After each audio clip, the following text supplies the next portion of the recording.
तो फ्रेंड सबसे पहले हम क्या करते हैं कि अपने रिकर्शन नाम की एक फाइल बना लेते हैं। सो मैं VS कोड पे आ चुका हूँ एंड मैं यहाँ पर अपनी एक फाइल बनाऊंगा रिकर्शन डॉट सी के नाम से। Recursion dot C. Okay, so मेरी ये फाइल बन चुकी है रिकर्शन डॉट सी के नाम से। अब मैं क्या करूँगा, सबसे पहले मैं आपको समझाऊंगा कि रिकर्शन होता क्या है। तो देखते हैं सबसे पहले इसकी definition, what is recursion.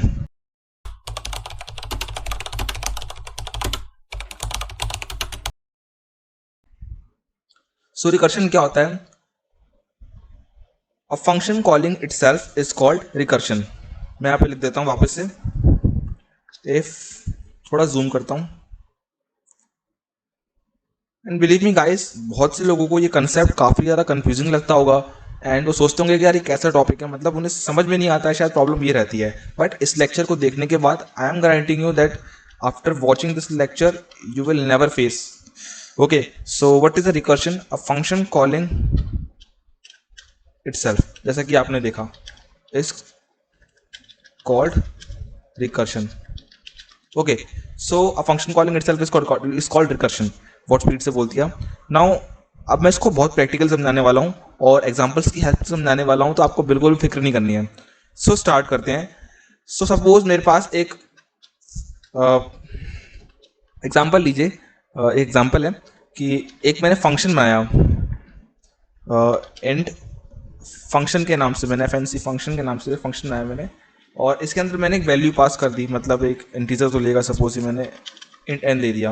And now अब क्या करता हूँ कि मैं एक और फंक्शन बनाता हूँ जो इसी को कॉल कर रहा है। ठीक है, मतलब ये सेम फंक्शन अपने आप को कॉल करेगा। ठीक है, so here what is happening, this funk, and इसके अंदर फंक मतलब फंक्शन मैंने ये बनाया है।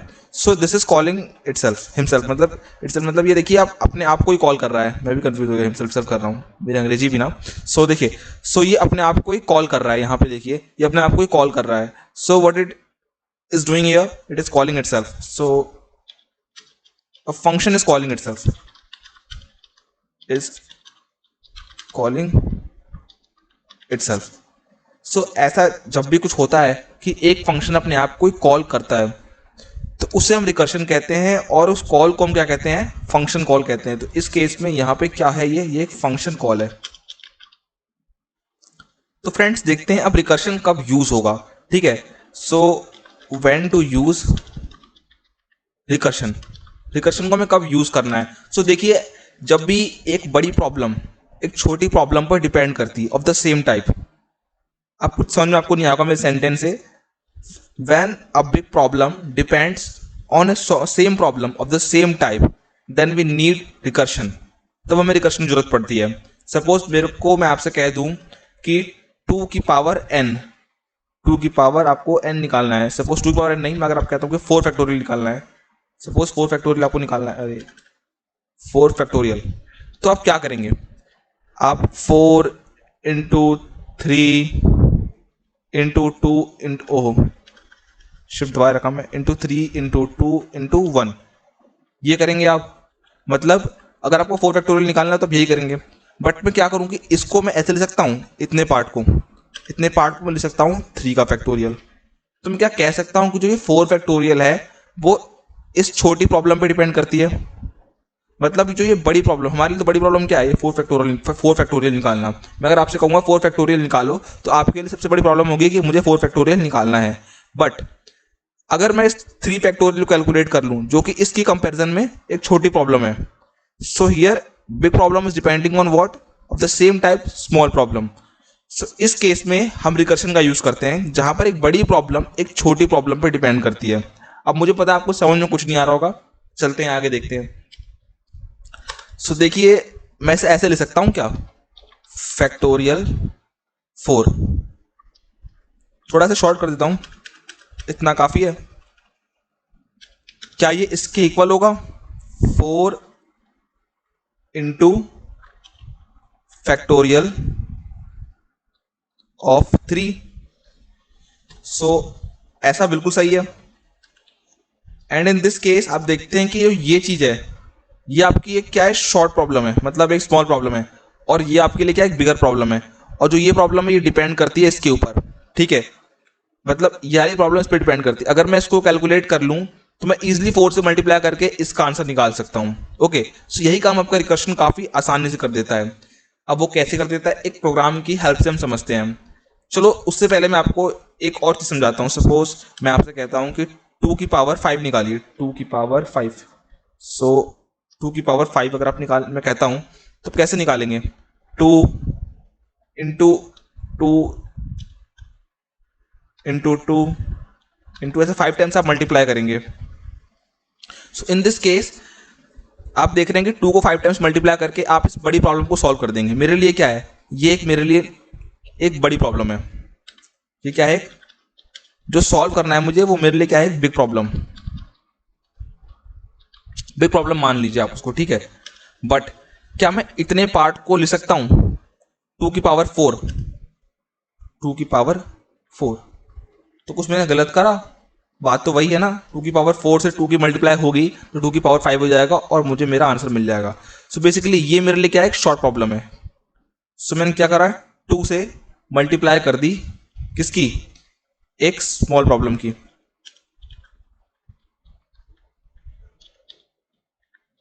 ओके, सो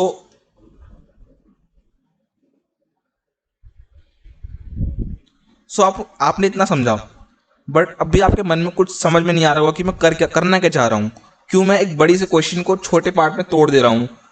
ऐसा करने का रीजन क्या है, आइए हम एक प्रोग्राम के हेल्प से समझते हैं। सपोज मैं आपसे कहता हूँ कि एक फैक्टोरियल का प्रोग्राम लिखो with the help of recursion. So उस प्रोग्राम के अंदर हम कंसेप्ट को समझेंगे, कैसे रिकर्शन अपना प्ले कर रहा है रोल। सो एक काम करते हैं, हम एक प्रोग्राम लिखते हैं। सो मैं इसको कमेंट आउट कर देता हूँ, उसके अंदर आप सब कुछ समझ जाएंगे। बट बेसिकली आपको ये समझना पड़ेगा कि कैसे एक बिग प्रॉब्लम को सॉल्व करने के लिए हम एक स्मॉल प्रॉब्लम पर डिपेंडेंस होती है एक बिग प्रॉब्लम की। आप यहां पर इस वाले केस को देखिए एक बार फिर से। मैं इसको कॉपी करके नीचे पेस्ट कर लेता हूँ। सपोज मैं इसको नीचे ले आता हूँ एंड मैं इसको ऊपर भेज देता हूँ।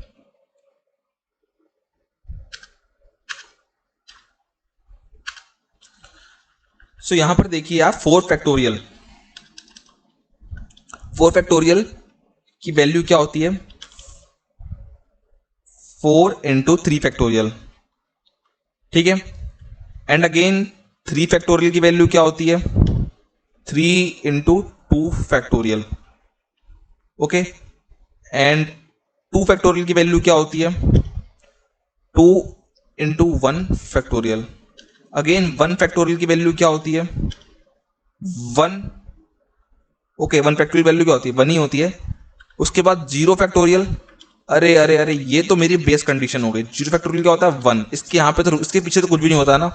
सो ये आपका क्या होता है, बेस कंडीशन होता है। इट इज योर बेस, जहां पे आपको रुकना होता है। आपको 0 फैक्टोरियल पे रुकना पड़ेगा, ठीक है। सो ये क्या हो गया आपका, ये बेस हो गया। मतलब कह सकते हैं स्टॉपिंग वैल्यू, स्टॉपिंग मतलब स्टॉपिंग पोजीशन कह सकते हैं आप ये, ठीक है। सो ये आपका क्या होता है, ये बेस होता है जहां पर रुकना होता है। 0 फैक्टोरियल से नीचे तो आप जा सकते नहीं है ना।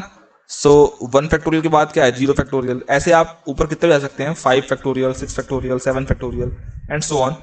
बट बेस तो 0 फैक्टोरियल है, स्टार्ट 0 फैक्टोरियल से होता है, 0 से होता है। मतलब तो 0 फैक्टोरियल का बेस हो गया यहाँ पे।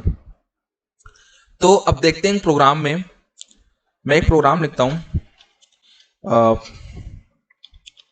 Programme to calculate factorial, program to calculate factorial using. इस प्रोग्राम की हेल्प से आप इस कंसेप्ट को बहुत इजीली समझ जाएंगे, इस बात की मेरी गारंटी है। मैं मानता हूं कि अभी तक आपको 20-30% कुछ माइंड में मतलब क्लियर तो हुआ होगा। बट मैं ये नहीं समझता हूँ कि अभी आपको सब कुछ क्लियर हो गया होगा, और ना मैंने अभी सब कुछ समझाया है। सो मैं स्टार्ट करता हूँ प्रोग्राम से, होप वहाँ पे आप समझेंगे। हैशटैग, मैं पहले ऊपर वाला कमेंट आउट कर देता हूँ। And now hashtag, O caps lock, include stdio.h, okay. And मैंने क्या करा कि एक इंट मेन फंक्शन बना दिया। एंड यहाँ पे मैं क्या करूँगा, एक फंक्शन बनाऊंगा ऊपर फैक्टोरियल के लिए, ठीक है। सो मैंने इंट फैक्ट नाम का, फैक्टोरियल ऐसे नाम का, मैंने ये फैक्ट नाम का बना दिया, फैक्टोरियल नाम का फंक्शन। इस फंक्शन नेम में कुछ भी सकते हैं आप, मैंने फैक्ट रख दिया। एंड मैंने इसके अंदर वैल्यू पास कर दी n। ओके, सो मैं क्या करता हूँ, इसके अंदर मैं बेस कंडीशन सबसे पहले दूंगा। ओके, तो मैं बेस कंडीशन दूंगा इसके अंदर कि इफ n इक्वल टू 0। हमारी बेस कंडीशन यही थी कि जो 0 फैक्टोरियल होता है उसकी वैल्यू 1 होती है। सो मैं क्या करूंगा कि यहाँ पे जब भी 0 आएगा तो मैं रिटर्न कर दूंगा 1 को। ओके, सो ये हमारी क्या है, ये हमारी एक बेस कंडीशन है, यानी कि बेस केस समझ लीजिए आप, बेस कंडीशन या बेस केस, बेस कंडीशन, ठीक है।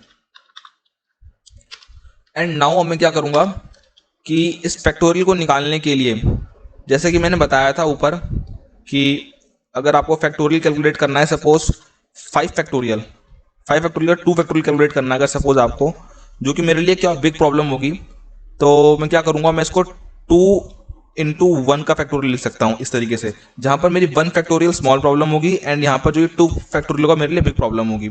ओके, सो मैं इसको ऐसे भी लिख सकता हूँ कि ये फैक्टोरियल किसका है, 2 का, एंड ये किसके इक्वल है, यहाँ पे अंडरस्टैंडिंग के लिए आपको समझा रहा हूँ पर मैं, ये किसके इक्वल है, ये इक्वल है 2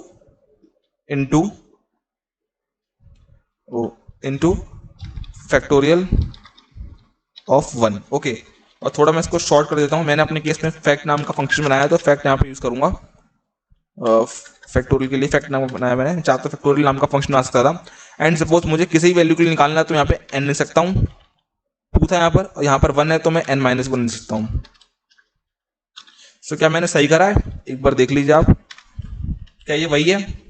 अगर मैं 2 फैक्टोरियल निकालता हूँ तो यहाँ पे 2 एंड 2 से मल्टीप्लाई होगा 1 का फैक्टोरियल का। ओके, सो क्या ये मेरी एक कंडीशन नहीं बन गई, इस कंडीशन को हम कहते हैं रिकर्सिव रिलेशन, ठीक है। ओके, इसे हम क्या कहते हैं, रिकर्सिव रिलेशन कहते हैं। सो मैं क्या करूंगा कि हमने जो ये रिकर्शन के लिए जो फंक्शन बनाया है, जहां पर हम बेस कंडीशन ऑलरेडी डिफाइन कर चुके हैं, अब हमें जरूरत है इस रिकर्सिव कंडीशन की, यानी कि रिकर्सिव रिलेशन की। सो मैं इसको ऐसे लिखूंगा, देखिए मैं इसको कैसे लिख सकता हूं, मैं इसको एक और तरीके से लिख सकता हूं इस प्रॉब्लम को, मैं भी इसको नीचे वाले को थोड़ा साइड कर देता हूं।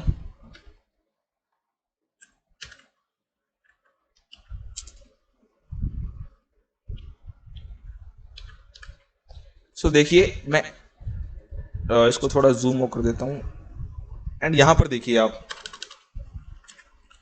क्या मैं इस 2 फैक्टोरियल को ऐसे कर सकता हूं, मेरे लिए क्या हो रहा है कि 2 फैक्टोरियल एक बिग प्रॉब्लम है। सो मैं कह सकता हूं कि पहले मैं एक स्मॉल प्रॉब्लम कैलकुलेट करूंगा। ओके, सो मेरे लिए स्मॉल प्रॉब्लम क्या होगी, मैं अगर इसको कैलकुलेट कर लूं, इस प्रॉब्लम, इसको, इस स्मॉल प्रॉब्लम को, तो मैं इस बिग प्रॉब्लम को इजिली सॉल्व कर सकता हूं n से मल्टीप्लाई करके। तो मैं क्या करूंगा, पहले स्मॉल प्रॉब्लम कैलकुलेट कर लूंगा। सो मैंने स्मॉल प्रॉब्लम नाम का मैंने ऐसे बनाया वेरिएबल, एंड मैंने इसको क्या कहा, मैंने कहा कि एक फैक्टोरियल, फैक्टोरियल मेरे केस में फैक्ट नाम का मुझे ये कैलकुलेट करना है। ओके, n-1, अगर मैं इसको कैलकुलेट कर लूं एंड फिर मैं क्या करूं, अब मुझे इस बड़ी, अब मुझे ये मिल गया है, ये पोर्शन मिल गया है, तो मैं इजिली n से मल्टीप्लाई करके ये बड़ी प्रॉब्लम कैलकुलेट कर सकता हूं, है। तो मैं यहां पे लिख देता हूं, मुझे जैसे ये मिल जाएगा तो मैं इंट बिग प्रॉब्लम निकाल दूंगा, बिग प्रॉब्लम। तो बिग प्रॉब्लम क्या होगा कि n से मल्टीप्लाई कर दो, किसकी, मेरी स्मॉल प्रॉब्लम की, स्मॉल प्रॉब्लम तो मेरी आ चुकी है प्रॉब्लम से। ओके, सो जब मैं ऐसा कर दूंगा तो मेरे बिग प्रॉब्लम क्या होगा, मुझे मिल जाएगा, जो कि क्या है 2 फैक्टोरियल इस केस में। एंड मैं क्या करूंगा कि इस बिग प्रॉब्लम को रिटर्न कर दूंगा हमारे प्रोग्राम के अंदर, रिटर्न बिग प्रॉब्लम, सिंपल, हमारा सॉल्व हो गया। अब आपको काफी ज्यादा ये लग रहा होगा यार ये बहुत लंबा है, बहुत टाइम टेकिंग प्रोसेस है, मुझे तो कुछ समझ में ही नहीं आ रहा, समझ में आ रहा है तो बट ये समझ में नहीं आ रहा कि क्या क्या कैलकुलेट करना है, क्या क्या निकालना है। ऐसा कुछ भी नहीं है, इस प्रोग्राम में देखिए सब समझ जाएंगे आप। मैं इसको अभी के लिए कमेंट आउट कर देता हूं। तो देखिए आपने यहां पर बेस केस तो डिफाइन कर ही दिया। बेस केस क्यों डिफाइन किया, क्योंकि ये स्टॉपिंग वैल्यू है। अगर आप इसको नहीं डिफाइन करते हैं तो क्या प्रॉब्लम होगी, इसके बारे में आगे बात करेंगे। अब पहले हम क्या करते हैं, यहां पे लिखेंगे रिकर्सिव रिलेशन, जिसकी हेल्प से हमारा फैक्टोरियल कैलकुलेट होगा। ओके, सो क्या लिखेंगे हम, इंट मेरी छोटी सी प्रॉब्लम, स्मॉल प्रॉब्लम। तो मैं फैक्टोरियल तो किसी भी n नंबर के लिए निकाल सकता हूं। तो मैं यहाँ पे लिख देता हूं जिस नाम से मैंने फैक्टोरियल बनाया, function name should be same. Okay, यहाँ पे उसी नाम से आप यहाँ पे लिखेंगे। मैंने लिख दिया फैक्टोरियल n-1। अब मैंने n-1 क्यों करा, मैं सिर्फ ट्वेल्व कर देता हूँ। n-1 मैंने क्यों करा वो आपको पता ही है। ओके, ये छोटी प्रॉब्लम है, स्मॉल प्रॉब्लम। एंड अब मैं क्या करूंगा, बिग प्रॉब्लम सॉल्व निकाल लूंगा इससे, जो मेरे केस में n होगा, n इंटू, और मैंने स्मॉल प्रॉब्लम ऊपर कैलकुलेट जो कर रखी है मैं इसको स्टोर करा दूंगा इसके अंदर। ओके, अब यहाँ पे जब स्मॉल प्रॉब्लम n से मल्टीप्लाई होगी तो मुझे मेरा बिग प्रॉब्लम यानी कि फैक्टोरियल ऑफ n मिल जाएगा। और क्या करूंगा, लास्ट केस में रिटर्न कर दूंगा क्या, बिग प्रॉब्लम। अब देखो इसको मैं रन कराता हूं। सो मैं क्या करता हूं, यहाँ इंट मेन फंक्शन के अंदर कोई वैल्यू पास करता हूं, एंड यहां पर इंट मेन फंक्शन के अंदर मैं कोई वैल्यू पास करता हूं। सपोज मैं करता हूं कि जो सीधे प्रिंटफ कराता हूं,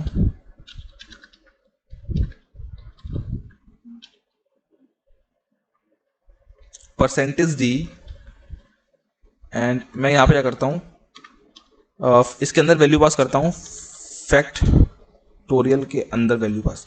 सो याद रखना है आपको कि जब आप वैल्यू पास करते हैं तो आपको function name as it is लिखना है, और उसके अंदर जो इंट n है वो वैल्यू रिसीव करेगा यहां से। ठीक है, तो फंक्शन नेम तो एज इट इज लिखा है मैंने, तभी पास होगा इसके अंदर। और जो वैल्यू इसके अंदर से मुझे रिसीव करवानी है इसके अंदर, तो मैं वैल्यू लिख, सपोज मुझे फैक्टोरियल कैलकुलेट कराना है, 5 कर रहे थे, 5 कैलकुलेट करा लेते हैं, मैंने 5 लिख दिया। एंड नाउ मैं इसको रन कर देता हूँ यहाँ पे। बेसिकली क्या होगा कि फैक्टोरियल ऑफ 5 इसके अंदर जाएगा, n इक्वल टू 0 तो है ही नहीं, n इक्वल टू 5 है तो कुछ भी रिटर्न नहीं होगा। एंड यहाँ पर देखिए, यहाँ पर फैक्टोरियल ऑफ n-1 यानी कि 4 फैक्टोरियल कैलकुलेट हो जाएगा, यहाँ इस जगह पर 5-1 यानी कि 4 फैक्टोरियल कैलकुलेट हो जाएगा, और उस 4 फैक्टोरियल का मल्टीप्लाई यहाँ पर होगा n के साथ यानी 5 के साथ। तो 5 इंटू 4 फैक्टोरियल क्या होता है, 5 फैक्टोरियल, एंड 5 फैक्टोरियल की वैल्यू रिटर्न हो जाएगी। ठीक है, सो मैं इसको रन कर देता हूँ, Ctrl+S दबा के मैंने सेव कर दिया। अभी आपके मन के अंदर ये क्वेश्चन तो आ रहा होगा मैंने ये क्यों लिखा है, इफ कंडीशन। आपको ये समझ जरूर आ गया होगा कि मैंने ये क्यों लिखा है, तो समझ रहे होगे आपकी कैलकुलेशन है, इसको इतना जरूरी है कि यहाँ पे तो कैलकुलेट करने की ये प्रोसेस है एक तरीके से। आप कह सकते हो कि नीचे क्या हो रही है, सभी क्या हो रही है, ये ऊपर नीचे सब क्या हो रही है, प्रोसेस हो रही है। आप कह सकते हो रिकर्सिव रिलेशन है, प्रोसेस हो रही है इसकी। कैलकुलेशन तो मेन यहीं पे हो रही है, एंड कैलकुलेशन मेन तो यहीं पे हो रही है। और यहाँ पे क्या हो रहा है, यहाँ पे सिर्फ वैल्यू रिटर्न हो रही है। नीचे क्या हो रहा है, नीचे मैं साइड कर देता हूँ यहाँ पे थोड़ा, इस जगह पे क्या हो रहा है, वैल्यू का रिटर्न हो रहा है। जो वैल्यू हमें मिली है उसका रिटर्न कर दे रहे हैं हम प्रोग्राम के अंदर। यहाँ पे रिटर्न कर दे रहे हैं, कहाँ पे, यहाँ पे रिटर्न कर दे रहे हैं हम। सो ये प्रोग्राम के अंदर वैल्यू रिटर्न कर रहा है। बट आपको जो ये वाला बेस कंडीशन है उसकी नीड क्या है वो तो मैं अभी आपको समझाऊंगा। ओके, होप आपको सब कुछ समझ में आ रहा होगा। बहुत स्लोली चल रहे हैं हम, Ctrl+S से मैंने सेव कर दिया एंड नाउ मैं रन करता हूँ। रन करने से पहले मैं चाहूंगा कि आप मुझे 5 फैक्टोरियल की वैल्यू बताइए। आई होप आपको पता होगी, इट्स 120। सो देखिए आउटपुट आ गया हमारे पास, और ये है हमारे पास वैल्यू 120। सो ये है 5 फैक्टोरियल की वैल्यू। ओके, एंड नाउ ऐसे ही आप कोई भी वैल्यू डाल सकते हैं इसके अंदर। सपोज मैंने डाल दिया 6 फैक्टोरियल। आई होप आपको वैल्यू पता होगी, इसकी वैल्यू होती है, बताइए, 720 होती है। चेक करते हैं आती नहीं आती है, मेरी कहीं गलत तो नहीं है, सही है, मैं सही हूँ। सो 720 होती है, बिल्कुल सही। ऐसे ही आप कोई वैल्यू डाल सकते हैं इसके अंदर। 3 फैक्टोरियल वैल्यू डाल लेते हैं, 3 फैक्टोरियल वैल्यू आपकी 6 होती है। देखते हैं आता है नहीं आता आउटपुट। सो यहाँ पे देखिए 6 आ गया, 6 आना तो भाई इसको। ओके, सो आप इस तरीके से चेक भी कर सकते हैं, क्रॉस चेक। एंड नाउ आप देखिए कि मैंने अगर जो ये बेस कंडीशन डाल रखी है तो क्यों डाल रखी है। अब मुझे क्यों का जवाब देना है तो मैं क्या करूंगा, इस क्यों को ही मिटा दूंगा। जब क्यों रहेगा ही नहीं तो आपको समझ में आ जाएगा। ठीक है, मैं इसको हटा देता हूँ। सपोज मैंने बेस कंडीशन हटा दी, अब मैं इसको रन करता हूँ। अब तो यहाँ प्रोसेस तो वही हो रही है, कैलकुलेशन तो हो ही रहा है, स्मॉल प्रॉब्लम, बिग प्रॉब्लम, और रिटर्न कर दे रहे हैं वैल्यू और मिल जा रही है। तो क्या अब ये प्रोग्राम रन करेगा? कमेंट सेक्शन में जरूर बताइए कि अब ये प्रोग्राम रन करेगा नहीं करेगा। मुझे आपके कमेंट्स का इंतजार रहेगा। आई होप आप वीडियो को अभी कमेंट करेंगे, ये नहीं कि आप सॉल्यूशन देखने के बाद करेंगे, समझने के बाद नहीं, समझने से पहले, अभी के टाइम पे। सो मैं रन करता हूँ इसको, देखते हैं क्या होता है। रन हो जा, कुछ आउटपुट नहीं आया। मैं अगेन ट्राई करता हूँ।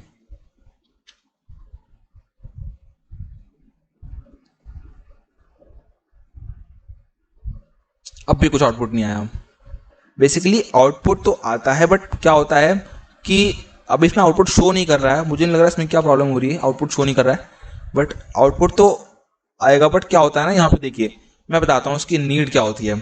बेसिकली हम यहाँ पे जो बेस कंडीशन लिखते हैं उसकी नीड ये होती है कि इससे फंक्शन को, इस प्रोग्राम को पता लगता है कि कहाँ पे उसको स्टॉप करना है। हमारे केस में जीरो फैक्टोरियल की वैल्यू 1 होती है, जीरो फैक्टोरियल से नीचे हम नहीं जा सकते। सपोज किसी ने भी n की वैल्यू नेगेटिव दे दी तो उस केस में वो रन नहीं कर सकता, क्योंकि नेगेटिव तो फैक्टोरियल निकाल नहीं सकते आप। ठीक है, सो आप देखिए कि आप जो फैक्टोरियल कैलकुलेट कर रहे हैं, आप पॉजिटिव वैल्यू के लिए अगर आप कर रहे हैं कैलकुलेट, सो अब उन इस केस में आपको जो पता है कि जीरो फैक्टोरियल की वैल्यू 1 होती है। ठीक है, बट ये चीज कंप्यूटर को कैसे पता होगी जीरो फैक्टोरियल वैल्यू 1 होती है? तो इसको हम बता देते हैं कि भैया जीरो फैक्टोरियल की वैल्यू 1 होती है। ठीक है, तो n इक्वल टू जीरो जो कि हमारा बेस केस होता है, और वो स्टॉपिंग वैल्यू, मतलब ये कह सकते हैं कि जहां पर स्टॉप करता है सब कुछ। देखिए कि सब कुछ 5 फैक्टोरियल, 6 फैक्टोरियल, 7 फैक्टोरियल पर, लेकिन स्टॉप तो जीरो पे करता है। ये कह सकते हैं स्टार्टिंग कंडीशन मान सकते हैं, सबसे स्टार्ट तो जीरो से करता है ना। स्टॉप स्टॉप बोल रहा हूं मैं, ये समझ लीजिए कि जहां पर अंत करेगा या फिर शुरू से शुरू होता है। ठीक है, सब जहां पे एंड होता है, सब कुछ खत्म होता है। ठीक है, वहां पर क्या हम क्या करते हैं, उसको बेस बना देते हैं। अगर मैं किसी की पावर कैलकुलेट कर रहा होता, सपोज सपोज मैं किसी की पावर कैलकुलेट कर रहा होता, यहाँ पर मैं क्या करता हूँ कि एक प्रोग्राम लिखता हूँ जिसमें मैं किसी भी वैल्यू की पावर कैलकुलेट करूंगा। ठीक है, सो उस केस में क्या होगा कि हम कोई भी इंटीजर पास करेंगे और किसी भी नंबर की जो पावर होगी वो इंटीजर ही होगा। सपोज उस केस में मैं आपको ज़्यादा आप केस केस नहीं बताऊंगा, सीधे प्रोग्राम पे आता हूँ और आप समझ जाएंगे आई बिलीव, और मैं समझाने की पूरी कोशिश करूंगा। मैं इसको कमेंट डाउन कर लेता हूँ एंड नाउ मैं एक प्रोग्राम लिखता हूँ जिसके अंदर मैं आपको इसके रीजन समझाता हूँ क्यों बेस केस इंपॉर्टेंट है। सपोज मैं कहता हूँ कि कैलकुलेट द पावर, और ध्यान रहे जो हम जितने प्रोग्राम कर रहे हैं वो सब के सब रिकर्शन की हेल्प से कर रहे हैं। बट आपको एक चीज समझ में आई होगी यहाँ से एक चीज नहीं, आपको कई चीज समझ में आई होगी कि यहाँ पर मैं इसको इतना कमेंट आउट कर देता हूँ, कमेंट नहीं करता हूँ। एंड ये देखिए यहाँ पे आपको इतनी चीज समझ में आई होगी कि मैं प्रोग्राम जब लिख रहा हूँ तो वहां पर बेस कंडीशन की नीड तो है, आउटपुट तो आ ही नहीं रहा है, और अगर आएगा भी तो वो बहुत इन्फिनाइट तक जाएगा। मतलब मैं आपको समझाता हूँ। सपोज मैं यहाँ पे अगर ये लिखता नहीं तो ऐसा होता कि वो पहले तो कैलकुलेट करता 5 फैक्टोरियल। सपोज मैंने यहाँ पे 3 फैक्टोरियल कैलकुलेट कराया तो वो क्या करता, 3 फैक्टोरियल कैलकुलेट करता, फिर वो 2 फैक्टोरियल कैलकुलेट करता, फिर वो 1 फैक्टोरियल कैलकुलेट करता, फिर वो 0 फैक्टोरियल कैलकुलेट करता, फिर वो -1 फैक्टोरियल भी कैलकुलेट करता, फिर ये -2 फैक्टोरियल कैलकुलेट करता। In this way it will go to infinite, मतलब कहीं पे स्टॉप ही नहीं करता, जाता जाता जाता जाता रहता। इसलिए हमें एक फंक्शन के अंदर उसको एक बेस कंडीशन देनी होती है कि कहाँ वो स्टॉप करेगा। हमारे केस में हम फैक्टोरियल निकालते हैं 0 से आगे तक, बट इस केस में तो ये जाता रहेगा जाता रहेगा जाता रहेगा, स्टॉप ही नहीं करेगा कहीं पे। सो इस चीज से बचने के लिए हम क्या करते हैं कि एक बेस कंडीशन दे देते हैं कि अगर किसी भी प्रोग्रामर ने 0 दिया या उससे नीचे वैल्यू तो कर जाएगा नहीं पर, लेकिन 0 कर दिया तो तुरंत रिटर्न 1 कर दे। ठीक है, मैं इसको डील कर देता हूं।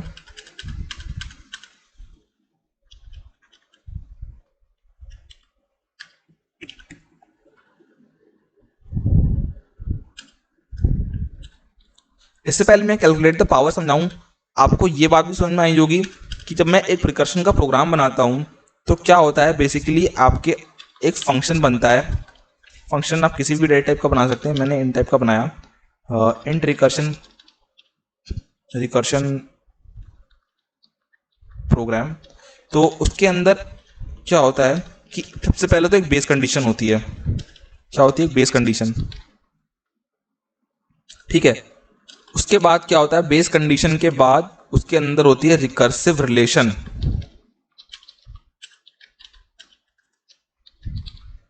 ठीक है, और उसके बाद क्या होता है, रिटर्न। ठीक है, रिटर्न करना पड़ता है। ठीक है, जब आप एक डेटा टाइप इंटीजर टाइप का डिक्लेयर करते हैं, ठीक है, इस केस में आपको रिटर्न करना पड़ता है। और अगर आप वॉइड टाइप का डिक्लेयर करते हैं तो आपको कुछ रिटर्न नहीं करना पड़ता, क्योंकि वो उसमें रिटर्न नहीं होता कुछ भी।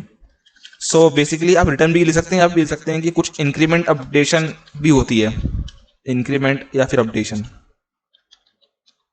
कई बार हम ये भी करते हैं। सो ठीक है, ये लिखना ज़्यादा बेहतर रहेगा। एंड यहाँ पर हम क्या करते हैं, इंट मेन फंक्शन, और फंक्शन को कॉल कर लेते हैं यहाँ पे। मतलब ये होता है एक तरीके से कि फंक्शन के अंदर वैल्यू पास कर देते हैं, नीचे वैल्यू पास कर सकते हैं हम। ठीक है, सो बेसिकली ये चीज तो मेन है रिकर्शन के अंदर। रिकर्शन के प्रोग्राम के अंदर ये तीन चीजें होती हैं, पहला बेस कंडीशन, दूसरा रिकर्सिव रिलेशन और तीसरा इंक्रीमेंट या अपडेशन। हमारे केस में हमने इंक्रीमेंट अपडेशन नहीं किया, बट वो होता है, मैं आपको करके भी दिखाऊंगा आगे के प्रोग्राम्स के अंदर। बट अभी देखते हैं आगे। मैंने इसको डिलीट किया।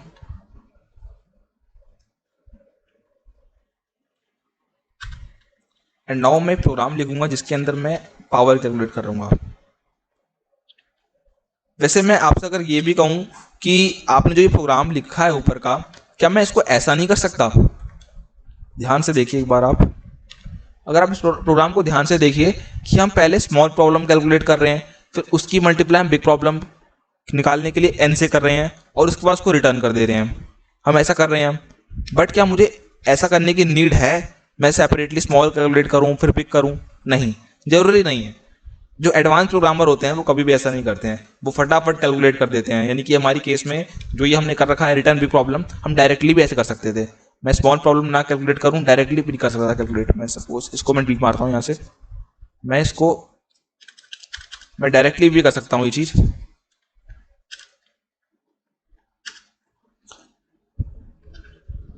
n इंटू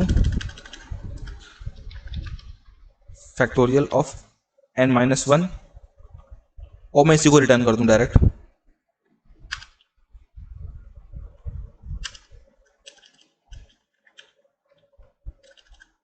इसी को रिटर्न कर दूं।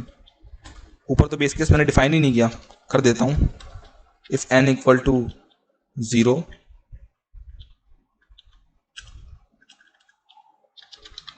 रिटर्न 1। ओके, सो मैं ऐसे भी कर सकता हूं। और यहां पे क्या करूंगा मैं, इंट मेन फंक्शन और यहाँ पे printf %d और फैक्टोरियल कैलकुलेट कर रहा हूँ मैं। किस नाम से बनाया है? ओके, मैं वैल्यू पास करता हूँ suppose 4, so 4 factorial is 24 and now इसकी वैल्यू देखते हैं। सो मैंने यहाँ पे क्या कर रखा है, मैंने सीधे रिटर्न कर दी बिग प्रॉब्लम रिटर्न। ऐसे नहीं, ये लिखना जरूरी नहीं है हमारे लिए, डायरेक्टली मैं रिटर्न कर सकता हूँ। मैं क्यों बार बार स्मॉल प्रॉब्लम बिग प्रॉब्लम निकालूं जब मुझे पता है कि डायरेक्टली n की मल्टीप्लाई फैक्टोरियल ऑफ n-1 से करना पड़ेगा।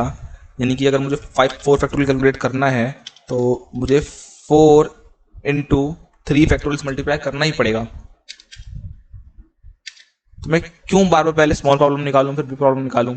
हाँ, अगर आप रिकर्शन का समझ रहे हैं तो आपको पहले वहीं समझाया जाएगा, बट बेसिकली ये जरूरी नहीं है। ठीक है, आप प्रोग्राम को अपने शॉर्ट बना सकते हैं इस तरीके से। ठीक है, डायरेक्टली 4 फैक्टोरियल निकालना है तो 4 इंटू 3 फैक्टोरियल। ठीक है, 4 इंटू 3 फैक्टोरियल। सो ये यहाँ पर देखिए, एंड मैं डायरेक्टली इसको रन करूँ तो अपना प्रोग्राम रन कर जाएगा एंड आउटपुट वही आएगा एंड 24 आउटपुट आएगा जो कि आ गया। ठीक है, सो मैंने आपको समझाने के लिए कहा था, ये हम जहाँ पे हमारा ये क्या तो स्मॉल प्रॉब्लम होती थी और ये हमारे लिए टोटल एक भी प्रॉब्लम बन जाती थी, ये वाली पोर्शन। ओके, और उसको हम रिटर्न कराते थे। ये 3 स्टेप की प्रोसेस मैंने एक ही स्टेप में कर दिया। ओके, तो अब देखिए कितना शॉर्ट हो गया प्रोग्राम। अब ये मैंने काफी स्पेस ले रखी है, इसलिए लग रहा होगा आपको ये अभी बड़ा है पर अभी बहुत छोटा है प्रोग्राम। ये देखिए, एंड अभी प्रोग्राम कितना छोटा हो गया, कुछ लाइनों का कोड है बस ये। ऐसे मैं बहुत सारे प्रोग्राम्स बना सकता हूँ। ठीक है, मैं बनाऊंगा एक प्रोग्राम जो मैं बहुत देर से कह रहा हूँ, उसको बना नहीं रहा हूँ। आपको भी गुस्सा आ रहा होगा मुझे पता है, बट आपको समझाना है कंसेप्ट तो मुझे थोड़ा टाइम तो दीजिए। सो मैं पावर कैलकुलेट करूंगा किसी भी नंबर की with the help of recursion. So मैं बनाता हूं यहाँ पे इंट मेन फंक्शन एंड अब देखिए, आपको अगर पावर कैलकुलेट करनी है तो मैं आपको पावर नाम का एक वेरिएबल फंक्शन बना देता हूँ। फंक्शन नेम पावर बना दिया मैंने एंड मैंने इसमें वैल्यू पास कर दी n। हर बार n ही पास करता हूँ, किसी और नाम का, अरे चलो n ही कर देता हूँ एंड नाउ। एंड क्या करता हूँ उसके बाद एक बेस केस। तो बेस केस यहाँ पे क्या होगा, आपको पता है कि आप किसी भी नंबर का पावर करिए, पर लेकिन किसी भी नंबर का पावर अगर 0 होता है तो 1 ही आता है हमेशा वैल्यू। आप चाहे किसी भी नंबर का पावर कर लीजिए, आप सपोज 4 का पावर 0 करते हैं तो क्या आएगा, 1 आएगा। मतलब यहां पर ये बेस केस हो सकता है, 4 की पावर आप 1 करेंगे तो 4 ही आएगा। 4 की पावर अगर आप 2 करेंगे तो 16 आएगा। बट आप 4 की पावर 0 करते हैं तो 1 आता है। और ये सब इसी में नहीं है, आप किसी भी नंबर की पावर 0 करते हैं तो वो 1 ही आता है। ठीक है, तो ये हमारे लिए बेस केस हो सकता है एक अच्छा, मैं इसको एक बेस केस बना सकता हूँ।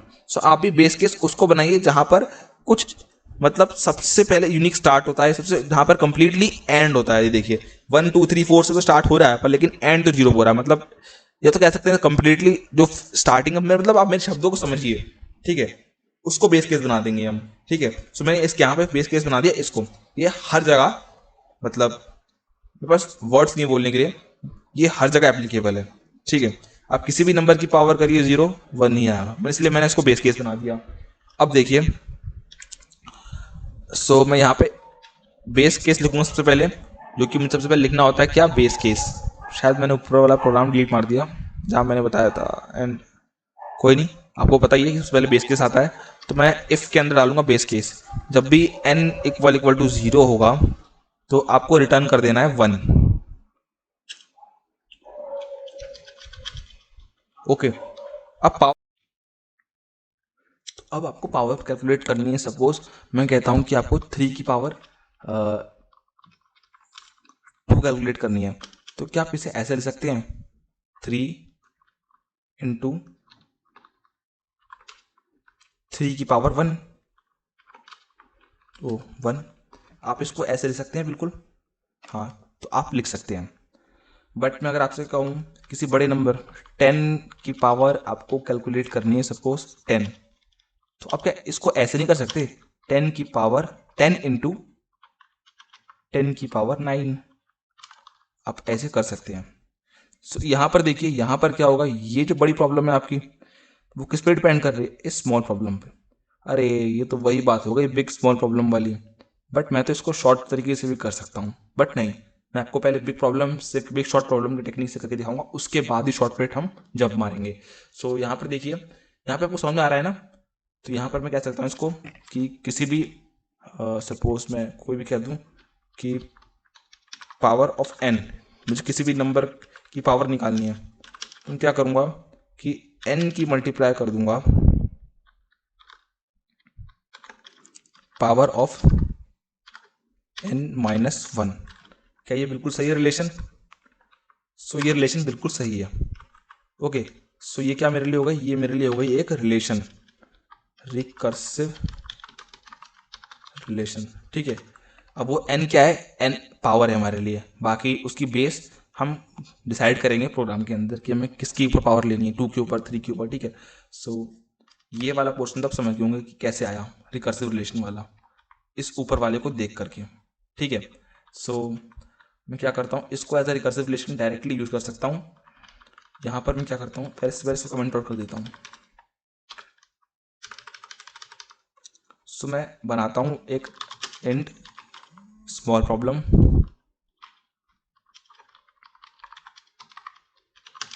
एंड मैंने इंट स्मॉल प्रॉब्लम नाम से बना दिया एक वेरिएबल। मैं आपको लगता है काफ़ी बड़ा वेरिएबल बनाता हूँ मैं शॉर्ट कर देता हूँ। ये लीजिए SP नाम से, मैंने SP का मतलब शॉर्ट प्रॉब्लम है। ठीक है, आप समझ जाएंगे, आपको ये नहीं लगे बार बार बड़े बड़े नाम लिखते हैं अंडरस्कोर लगा करके, क्या मतलब इसका। तो कुछ भी ऐसा नहीं है, आप कुछ भी बना सकते हैं वेरिएबल। तो मैंने शॉर्ट प्रॉब्लम SP नाम से बना दिया, एंड मैं इसके अंदर क्या करता हूँ, पावर कैलकुलेट कर रहा हूँ। याद रहे कि आप जो यहाँ पे लिखेंगे फंक्शन नेम सेम होना चाहिए, क्योंकि n-1 जब होगा, सपोज आप 4 की पावर 2 कैलकुलेट कर रहे हैं, तो यहाँ पे 2 क्या है, पावर है। मैंने एग्जांपल पर बढ़िया लिया, सपोज आप 10 की पावर 10 कैलकुलेट कर रहे हैं, 10 की पावर, ये भी अच्छा नहीं एग्जांपल, 10 की पावर 5 कैलकुलेट कर रहे हैं सपोज, तो यहाँ पे 5 क्या है, 5 पावर है आपकी। तो उस केस में यहाँ पर आप जब n-1 करेंगे तो 5-1 क्या होगा, 4 होगा। पावर को -1 करेंगे 1 से, तो पावर क्या यहाँ पे 5 है, जब वो माइनस होगी 1 से तो क्या होगा, 4 होगा। तो यहाँ पर पावर n क्या हो जाएगा, 4, तो पावर 4 कैलकुलेट होगा। ठीक है, इस तरीके से यहाँ पर मैं क्या करूँगा, पावर n-1। ओके, ये तो यानी कि मेरी पावर 4 कैलकुलेट हो जाएगी। एंड मैं क्या करूँगा फिर, एंड बिग प्रॉब्लम, उस पावर 4 को मैं उस नंबर से मल्टीप्लाई कर दूंगा तो मेरी पावर 5 कैलकुलेट हो जाएगी। ठीक है, तो यहाँ पर मेरा n इंटू, वो n नहीं, मुझे जिस नंबर को बेस रखना है उसको यहाँ पे लेना होगा। सपोज मैं यहाँ पे 10 की पावर 10 कैलकुलेट नहीं करना चाह रहा, ये वो काफ़ी कंफ्यूजिंग लगेगा, मुझे कोई अच्छा नंबर लेना पड़ेगा। सपोज 2 की पावर 5 ले लेता हूँ मैं, तो 2 ले लिया मैंने, बेस को यहाँ ले लिया, एंड पावर जो मेरी कैलकुलेट होकर आ रही है वहाँ से। ठीक है, तो पावर एस पी है। आपको समझ में आ रहा होगा। सपोज यहाँ पे देखिए, यहाँ पर क्या कैलकुलेट होगा, इस जगह पे कैलकुलेट होगा आपका 2 की पावर 4, 2 की पावर 4 कैलकुलेट हो जाएगा। और आपको कैलकुलेट करना है यहाँ से, सपोज मैं यहाँ पे वैल्यू पास करता हूँ, प्रिंट एफ, ध्यान से देखते रहिए, बस देखते देखते समझ जाएंगे आप। परसेंटेज डी, एंड मैं पावर कैलकुलेट करना चाहता हूँ 5, तो मुझे 2 की पावर 5 बेसिकली कैलकुलेट करना है। ठीक है, 5 के यहाँ पे पावर है, तो मुझे क्या कैलकुलेट करना है, मुझे कैलकुलेट करना है 2 की पावर 5। ठीक है, सो 5 के यहाँ पर 5 पावर है, एंड 2 क्या है, 2 मेरे लिए क्या है, 2 एक 5 के नीचे का बेस है, मतलब पता है ना, बेस है पावर जिसके ऊपर कुछ लगता है। ठीक है, सो यहाँ पर जो बेस है 2 है और पावर 5 है। सो बेसिकली यहाँ पर क्या होगा, शॉर्ट प्रॉब्लम के अंदर 2 की पावर 4 कैलकुलेट हो जाएगी। ठीक है, अब जब 2 की पावर 4 इस जगह पे आएगी एसपी की जगह, अब वो अगेन 2 से मल्टीप्लाई होगी, तो क्या हो जाएगा, 2 की पावर 5 हो जाएगी, तो हमें बीपी मिल जाएगा, यानी कि बिग प्रॉब्लम। एंड मैं क्या करूँगा, इसको रिटर्न कर दूंगा, मैं इसको काट देता हूँ। अब तो खैर आपको समझ में आ गया होगा, मैं इसको रिटर्न कर देता हूँ, किसको, बीपी को, एंड मैं सेव कर देता हूँ। क्या ये प्रोग्राम रन करेगा, नहीं, क्योंकि मैंने ऊपर कमेंट आउट नहीं किया है। एंड क्या अब भी रन करेगा, अब भी रन नहीं करेगा, माइन्यूट से मिस्टेक कर दी मैंने, और आप मत करिएगा, हो जाती है कॉलर मिस्टेक, लास्ट में सेमी कॉलर नहीं लगाया। ओके, सो अब मैं इसको रन करता हूँ और देखते हैं 2 की पावर 5 क्या आ रहा है, और अब कमेंट करिए इसका आंसर क्या होता है। 32, क्या ये आंसर बिल्कुल सही है, अरे कंप्यूटर दे रहा है, सही ही होगा। नाउ मैं कुछ भी कैलकुलेट कर सकता हूँ, 2 की पावर अगर 2 भी कैलकुलेट कर सकता हूँ मैं, 2 की पावर 2, कंट्रोल प्लस से मैंने सेव करा, एंड नाउ 2 की पावर 2 क्या आता है, 4 होता है, आ जाएगा आंसर 4 आ गया। और जरूरी नहीं है मैं 2 की पावर ही कैलकुलेट करूँ, मैं चाहूँ तो यहाँ पे 3 की पावर कैलकुलेट करता हूँ मैं, यहाँ पे मैंने 3 रख दिया, तो 3 की पावर 2 कैलकुलेट होगा। 3 की पावर 2 क्या होती है, 9। अरे मैं आपको बता भी दे रहा हूँ आंसर पहले, ये देखिए 9 आएगा, 9 आ गया। आप किसी भी नंबर के लिए पावर कैलकुलेट कर सकते हैं, ऐसा कुछ भी इसमें डिमांडिंग नहीं है।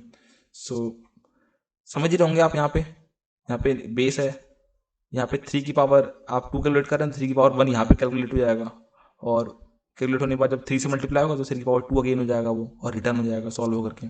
ठीक है, सो इस तरीके से शॉर्ट करने तरीका आप बताता हूँ मैं आपको कुछ नहीं करना है। इन जो ऊपर वाले जो रिकर्सिव रिलेशन है ना, डायरेक्टली आप इसको यहाँ पे बीपी की जगह डायरेक्टली आप ऐसे ले सकते हैं। क्या, आपको 3 की पावर कैलकुलेट करनी है, तो 3 इंटू पावर n -1 आप डायरेक्टली लिख सकते हैं ऐसे, ये कुछ देने की जरूरत नहीं है आपको, बस सेव कर दिया मैंने। ये भी तो बात वही है ना, 3 की मल्टीप्लाई 3 की पावर हम 2 कैलकुलेट कर रहे हैं, तो 3 की मल्टीप्लाई 3 की पावर 1 से होगी, और उसको रिटर्न कर देंगे डायरेक्टली हम, तो हमें प्रोग्राम मिल जाएगी इस जगह में, एंड सॉल्व कर देंगे हम, हाँ मतलब आंसर आ जाएगा। सो मैं रन कर देता हूँ इसको, अब भी वही आएगा, प्रोग्राम शॉर्ट हो गया, ये भी रिकर्शन हो गया, देखो 3 की पावर 2 9 सेम आ रहा है दोनों। सो यही है, रिकर्शन काफ़ी इजी है, और आई होप आपको सब कुछ समझ में आया होगा। एंड मैं आपसे यही कहूँगा कि आप इसको एक बार घर पे जा करके रिवाइज कीजिए, घर पे ही होंगे मेरे ख्याल से बेसिकली, आप डॉक्यूमेंटेशन पढ़ लीजिए, पढ़ने का इसमें कुछ भी नहीं है, प्रोग्राम्स ट्राई कीजिए, मैं यहाँ पे 2 प्रोग्राम समझा दिए आपने आपको, और आई होप, मुझे लगता है कि आप काफ़ी ज़्यादा ये लंबा लेक्चर हो जाएगा अगर मैं और प्रोग्राम्स एक्सप्लेन करता हूँ मैं, बट क्योंकि मैं चाहता हूँ कि आपके मन में एक भी डाउट ना रहे, इसलिए मैं आपको एक आध प्रोग्राम और समझाऊंगा, बट वो नेक्स्ट लेक्चर में। सो मिलते हैं नेक्स्ट लेक्चर में।